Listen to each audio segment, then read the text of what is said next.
Hello and welcome to CISO Point of View, the second in the series of video podcasts. I'm really excited to be joined today by Garrett Smiley, the CISO of Serco. Garrett, how are you doing today? I'm doing great. Excellent. Thanks for having me here today. Our pleasure. Thanks for joining us. Garrett, tell the viewers a bit about yourself, a quick bio. Well, very quickly, I'm the Chief Information Security Officer at Serco. Serco is predominantly a federal contractor supporting its government customers all around the globe.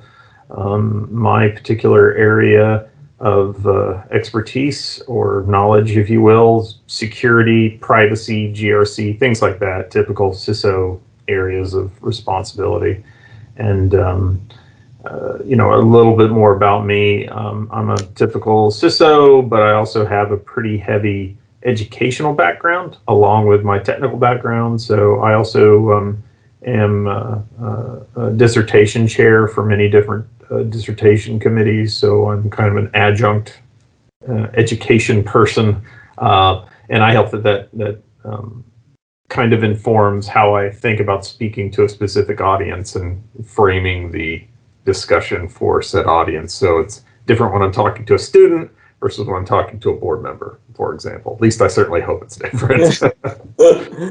Sounds like you're a busy guy. Yeah, I keep very busy, but I find that both my role as CISO and my role as educator both kind of keep me energized and charged too. So you know what they say about, if it's something you love, you don't really think of it as work, and I enjoy both for different reasons. But awesome. Yeah. All right. How big is your team at Serco? Well, let me qualify it. It's not an easy answer. I have 3 direct reports right now, 2 of which are kind of the director, managing director level, and one's a senior manager. The back office team, which is basically the people that are concerned about the corporate enterprise and the security associated with that, that's sitting at roughly about, I want to say, between 10 to 12. And then there's other teams that we have on larger contracts where you start adding 5 and 10 and 5 and 10. So when you get done with it across the entire company, it's roughly about 70 InfoSec professionals that have different various disciplines. So, some are engineers, some are architects, some are officers. You get the idea. So it's a qualified answer. So small, medium sized, big, I guess is how I would respond to that. Awesome. All right. Tell us a bit about your journey to where you are today. How did you fall into the role?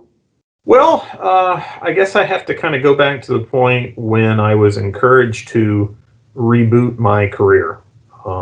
Back in the mid-90s, I kind of fell into retail management.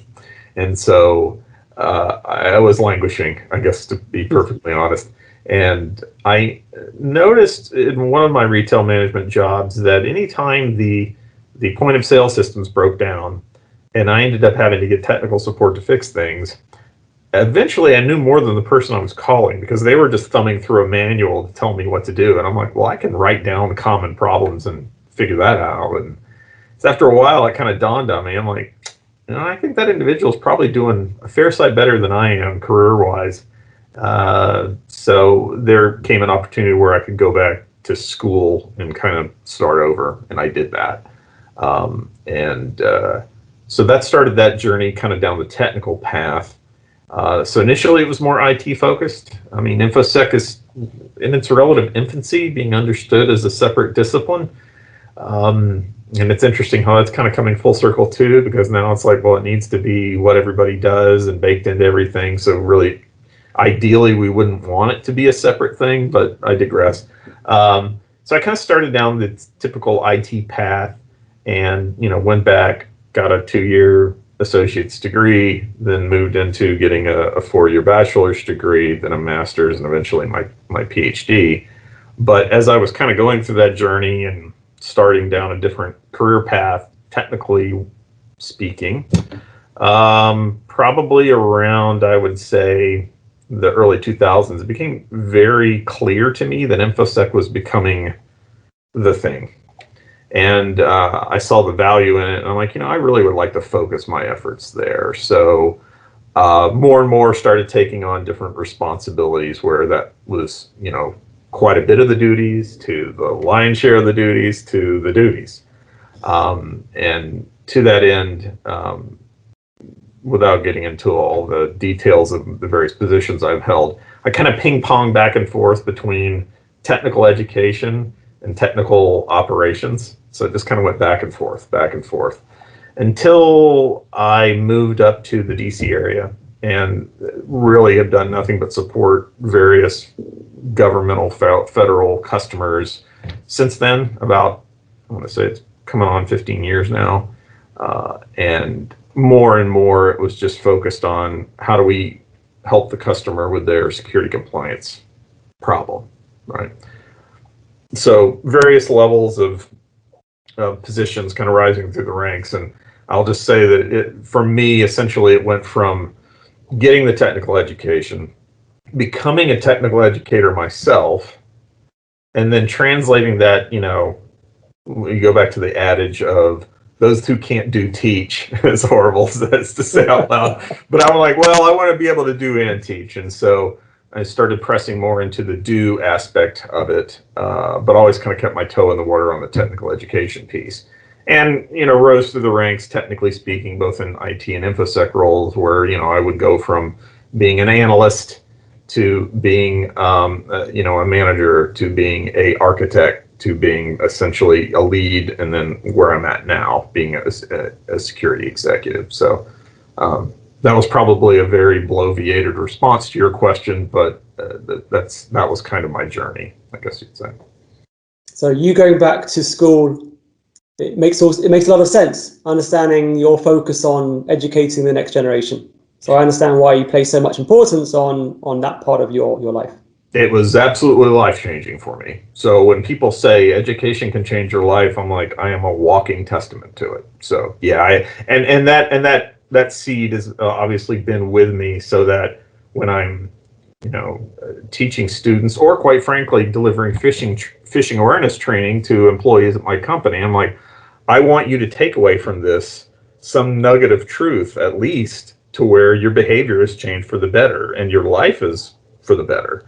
And that can sound kind of cheesy or whatever, but it can help, right? It really can. So I have been privileged to see people who I have taught who came back and thanked me, and I saw how their life was better, and I'm like, I'm just glad that I had any influence there whatsoever. If I did, I'm glad to have been a part of that. So yeah, it's a mission thing, I guess you would say. So fantastic. Okay, so Garrett, if I were to give you a crystal ball and ask you for two predictions for the rest of 2021, what would they be? Well, I would say that if they're InfoSec related, the predictions won't be that radical. Sadly, they will be very familiar to anybody who knows what we deal with in this industry, and that is there's going to be more ransomware attacks, and there's going to be more phishing attacks, and those are going to be leveraged to do all sorts of other damage. That's not really a radical statement, but I can tell you, just with us starting to close out the first quarter of 2021, I have seen a lot of increased activity in both of those spaces. A lot. And you would have figured, I personally didn't see a ton of it last year. I thought it was pretty average given the fact that we were all putting up with COVID. But this year has just been absolutely bananas. I mean, I can't tell you how many emergency incident response, 5-alarm fire phone calls and Teams meetings I've had this quarter. I've probably had as many this quarter as I had all for last year. So my prediction is much more of the same. And we know why, right? It's because this stuff is effective. People would not be asking you to go down to the convenience store and buy all the gift cards to send to them If somebody didn't bite on that, as crazy as that is, same thing with this. We have spent a lot of energy and will continue to spend a lot of energy protecting against those two particular attack approaches, just because they tend to be the gateway to get in and wreak all sorts of damage, moving laterally and exfiltration and shutting you down and the whole thing. So more of the same, sadly. Do you think organizations have a good grasp of the crown jewels, of where they're located? No. In general, no. And the reason why I say that is because, InfoSec is a customer of good asset governance, period. We're a customer of it. But I can't tell you how many roles I've been in where we were asked to be the gatekeeper. We were asked to provide the asset governance. That right there tells you there's a massive problem. And sadly, that is very, very typical in my experience. So no, you can't know about what you don't know about, to use some bad English. People say, well, Garrett, what if you had all of the corporately owned, corporately managed assets well documented, well governed, baked into the operations and maintenance process to where they're being treated with their life cycle in mind? I would say, well, that'd be phenomenal. I've yet to see that done correctly. But even on top of that, you've got shadow IT, which is more and more prolific, because how easy is it for me to spin up VMs or containers in the cloud? All I need is a credit card. That's all I need. And it doesn't even have to be that advanced, right? Think about how easy it is for people to stand up Dropbox. Mm-hmm. I can put all sorts of stuff there if you don't have the technical prevention in place to keep me from doing that. So yeah, that's the challenge. It's like, where are your assets at? And anybody says, I know, they're a liar. They don't know. Only a fool would give that kind of response. So yeah, that's kind of the core of it. And I would also say that that's one of the reasons why Control 1 and Control 2 of the CSC CIS top 20 controls are both asset management focused, because they're like, if you don't know what you got, how are you protecting it? Yeah. So you mentioned Dropbox, and I was talking to a CISO last week, CISO of a large bank in the US, and he was talking about extending vulnerability management from the outer perimeter, touching the endpoints, the network, the OS, and moving into the core data storage systems. And he gave the analogy of, when a hacker gets control of a desktop, it's problematic, but it's manageable.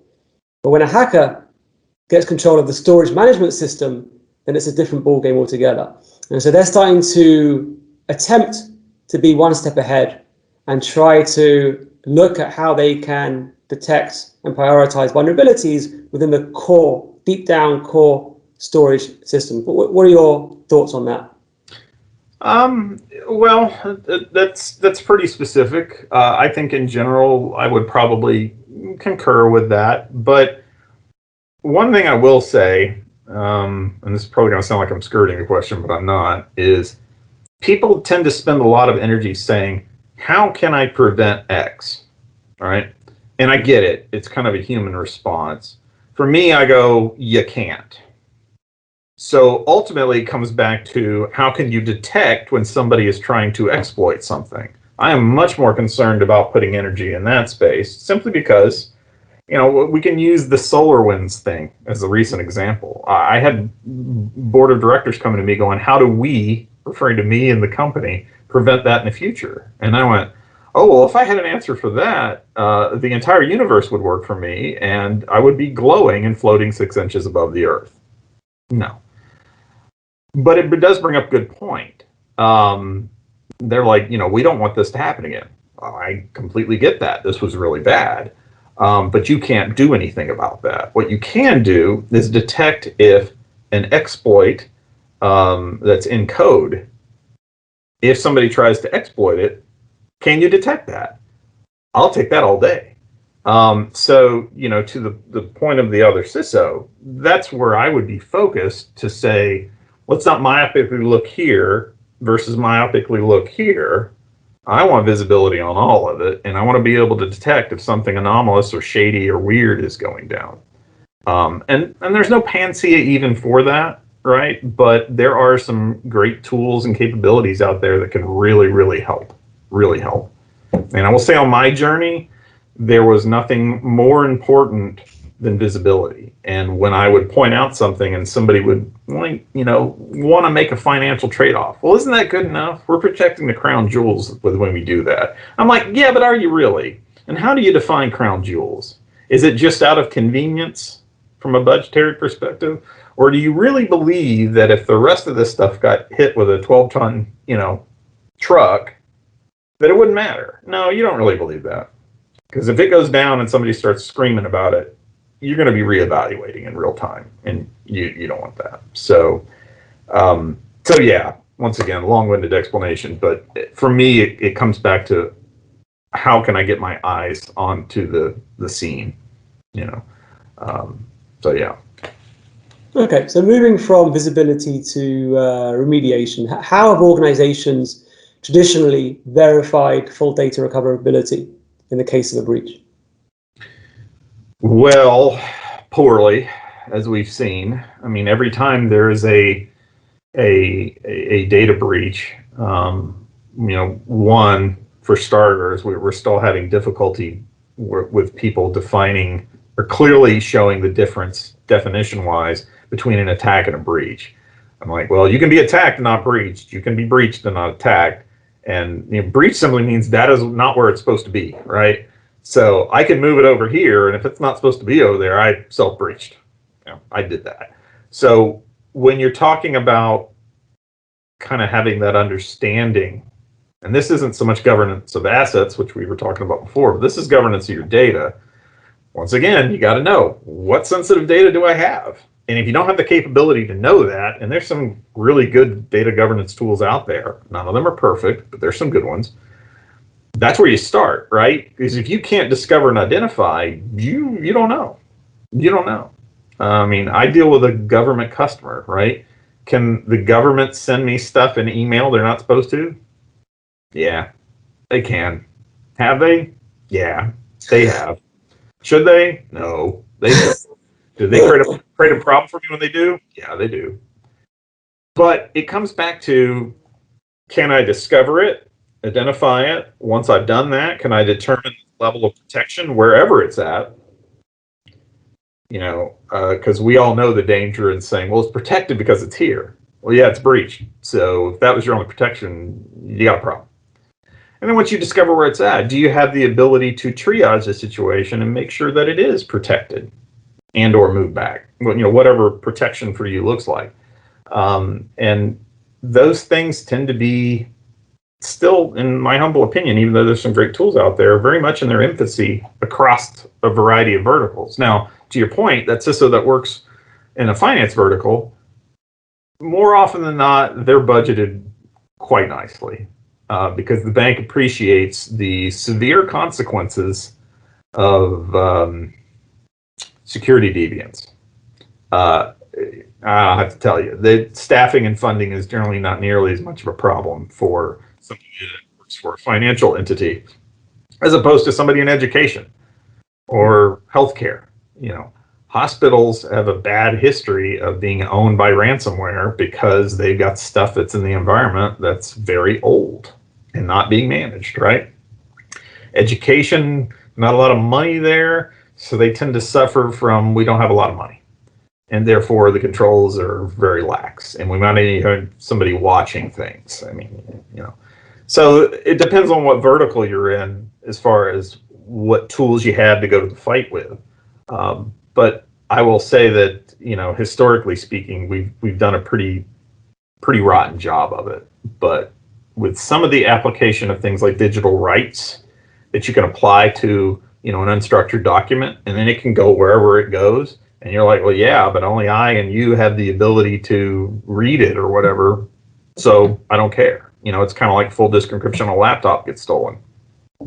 I don't care. So, yeah. Historically, you've had entire industries centered around data loss protection that failed due to complexity. So, there's other factors there as well, but I'll stop talking. I could obviously talk about that for a very long time. Let's move on to strategy. So how important is it to build a mature cybersecurity strategy from the ground up? Very, very. I'm probably not unique in this, but there have been many times where I've walked into an organization, or whether it's the customer or the actual place that employs me, and it's like, hey, Garrett, we need you to stand this program up. There's nothing here. It's just a smoking crater. So very often I'm forced to do that. I mean, there's no choice. There is nothing for you to piggyback off of. But to your point, even if you were to come into a situation, you would still want to do an initial gap analysis. Where are you at? Where do you want to get? And where you want to get has to be quantified by those that hold the purse strings and are the key stakeholders in the organization, right? Because you can go to the CEO and say, hey, what do you want? Oh, I want Cadillac, I want this, I want that. Oh, no problem. This is what that would cost. Oh, I thought it was free. Well, come on. But we still have those conversations, right? So to your point, strategy requires a roadmap, and a roadmap requires investment, period. I can't drive my car from Albuquerque to, Sheboygan if you won't give me gas money to drive the car, period. And whenever I hear that strategy word used by anybody in the organization, I always stop and go, strategy implies getting somewhere where we aren't now, which implies that putting something into place that we don't have, which requires investment. And they're like, oh, why do you say that? I'm like, because it does. Now, generally, it's financial investment, but sometimes it can be investment into a new process or reallocation of duties or whatever, but almost always dollars, So, yeah, I think approaching it systematically and quite frankly, starting with that gap analysis I mentioned, along with definition of requirements and holding people's feet to the fire. Okay, you're telling me this is a requirement. You've got to have it. That requirement costs X. So is it still a requirement? Maybe it is, maybe it isn't. You get to find out. And if the requirement is defined externally, well, you don't have a choice. So we need to find the money. You mentioned the magic word, investment. Yep. So what are your best tips for CISOs to secure boardroom investment? It's tough. I'll be honest with you. I have never found much success in any type of direct route. Now, that's not to say that you don't express it directly. You should. And you talk about the board. Well, at some companies, it's going to be the board that funds you, right? In other companies, it's going to be the senior execs. The board don't have nothing to do with it. So it depends on who holds the purse strings. But I would say that you're always going to have to provide that business case to show, okay, here's what it is we're proposing. Here's what will happen if you don't do it. Here's what will happen if we do that. And here's the cost. And then leave it to them to make the decision. And it doesn't necessarily mean that it's going to go your way the first time you bring it up. Sometimes you got to bring it up 2 or 3 times. I've been in situations where I've recommended something, planted seeds in people's ears, and they were like, go away. And then 12 months later, they'd be like, oh, I got this awesome idea. I'm like, really? And they would tell me the same thing I told them 12 months before. And I wasn't hurt by it. I thought it was kind of cute. But I'm like, gee, it would have been nice to get here a little sooner. But hey, you know what? We're getting here. So I can tell you from my own personal experience, it was that way when I had to go and beg, scrape dollars for UBA in the environment, the behavioral analysis tool. Oh, that's Cadillac stuff. We can't have that, and then, you say, well, hey, these vendors are the ones I think you should take a look at. We've done some initial research, blah, blah, blah, blah, blah. 12 months later, I got this great idea, and then later on, they'll implement it and they're like, man, how did we live without this tool before? and it's like that every year, right? So it's not, it's kind of like the drop of water hitting the rock over and over again. That's how the Grand Canyon was formed, is just persistent drop of water, right? Same thing. You just have to be persistent. You've got to really approach everything as a business case, quantify it, put it, and I'll say the cliched stuff because it's still true. Put it in business terms to where those people can understand, whoever it is. And I think the other thing I'd say about that would be my cudgel as a CISO working for a federal contractor is going to be very different than the CISO you mentioned that, is in banking, a CISO at a university, education, very different. It's going to be, if we don't do this, and I hate to put it in negative terms, but it's just the truth, what's the liability? What's the material impact? And so for me, my cudgel is, there's this thing coming out called CMMC for DoD contractors. It's the end all be all. If you don't have a certification level, it's provided by an external third party auditor, you don't get to bid on the work. Period. End of story. So for me, it's very easy. I just go, hey, you guys like your pipeline? I'm like, well, what do you mean? Yeah, of course we like it. Oh, do you want to continue to have eligibility for it? Yeah. Okay, well then this stuff I'm telling you about is not just my wish list. You've got to do it. And I didn't have that recently, but I have it now, so I use it. I use it a lot. And I warn them, I'm like, ignore me at your own peril, because that's your pipeline. So it directly translates to business. So you have to discover what that cudgel is for you to use with your prospective audience as it relates to the vertical you're in. So, education is going to be way different. Garrett, thank you so much for joining us. No problem.